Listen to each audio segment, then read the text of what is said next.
Que font-ils le dimanche? Ce matin, je pose la question à la romancière Violaine Vanoyek. Bonjour. Bonjour. Bon, vous avez 3 maisons, mais supposons que là, ce dimanche, vous êtes à Paris, ou à côté de Paris, à Rueil-Malmaison. Et c'est le cas. C'est le cas, en l'occurrence. Bien. Qu'est-ce que vous faites de votre emploi du temps? Ah, alors le dimanche, en général, je m'accorde un tout petit peu plus de temps pour ma famille, mon conjoint.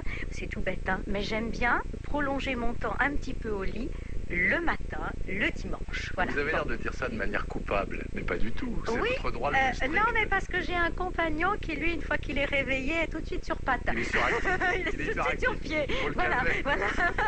Et je trouve ça dommage. Donc vous lézardez.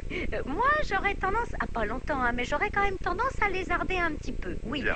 Et après, alors là, je reprends mon rythme, c'est-à-dire l'écriture, c'est-à-dire le piano. Donc ça, c'est tous les jours. De toute façon, je ne peux pas m'en passer puisque c'est ma passion. Donc voilà, c'est pas du travail, c'est pas du travail. Non, mais Dieu sait que j'ai beaucoup interviewé des romanciers sur cet exercice-là. Que font-ils le dimanche? Et beaucoup disent, le dimanche, je n'écris pas. Ah, je ne peux pas, moi. Moi, j'ai toujours écrit, je ne peux pas. Ah non, c'est maladif. Je pense que je suis une grande malade, je ne peux pas. Mais vous ne vous mettez pas au boulot à 10h du matin jusqu'à 20h? Non, mais je ne m'impose jamais d'horaire, même la semaine. Hein. C'est un métier où on est très libre. Oui, j'ai plutôt tendance à écrire le soir quand même. Hein, où je suis un peu plus tranquille, le téléphone ne sonne plus. Sinon, un petit peu de jardinage, pourquoi pas. Ça me distrait. Ah oui, j'ai un jardin à Paris qui fait quand même plus de 120 mètres carrés et j'ai 1 hectare à côté de Cannes. Donc, je peux jardiner. Ça, alors il ne faut pas trop en faire, mais 1 heure ou 2 comme ça, quand il fait beau, c'est merveilleux.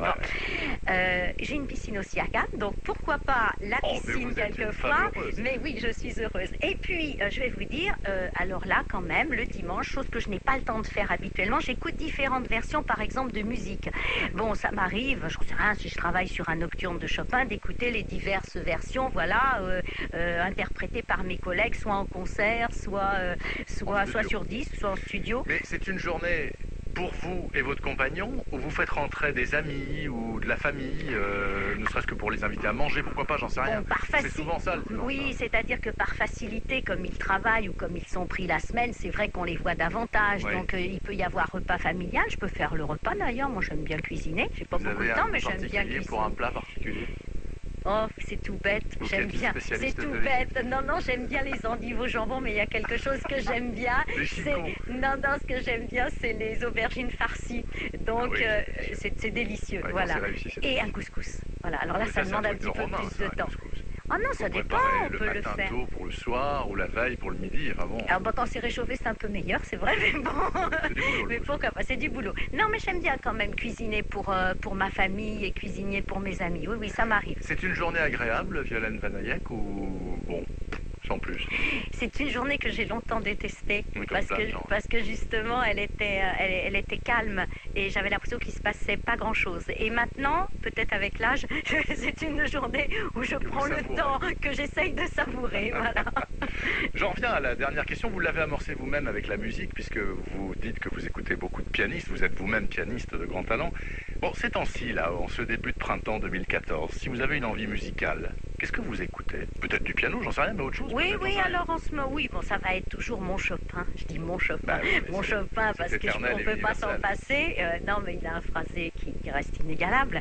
Donc, bien sûr, dans Chopin, pas tout d'ailleurs, plutôt les nocturnes, ou bien de temps en temps des musiques d'archives, genre le concerto numéro 1 de Tchaïkovski qui a été interprété par Horowitz à Carnegie Hall et d'une manière à la fois magistrale et pleine d'originalité, ou alors Roméo et Juliette qui est plus classique, ou alors tout simplement parce que j'aime beaucoup Offenbach et que je le trouve plein de talent, ça va être Wagner, le Tannhäuser, ou bien Offenbach. Il faut choisir, hein. Oui, mais Offenbach. Parce que là, vous m'avez donné 5 choix possibles. Écoutez, mais je vous dis, mais Offenbach, j'aime beaucoup. Non, la Belle Hélène. La Belle Hélène. La Belle Hélène, bien sûr. C'est ça, alors on va faire la Belle Hélène, d'accord? Le roi Barbu qui s'avance, voilà, quelque chose de gai. La Belle Hélène d'Offenbach, c'est là-dessus qu'on se quitte, Violaine Vanoyek. Merci beaucoup, je vous souhaite un très bon dimanche. Je suis les foot, la reine de foot.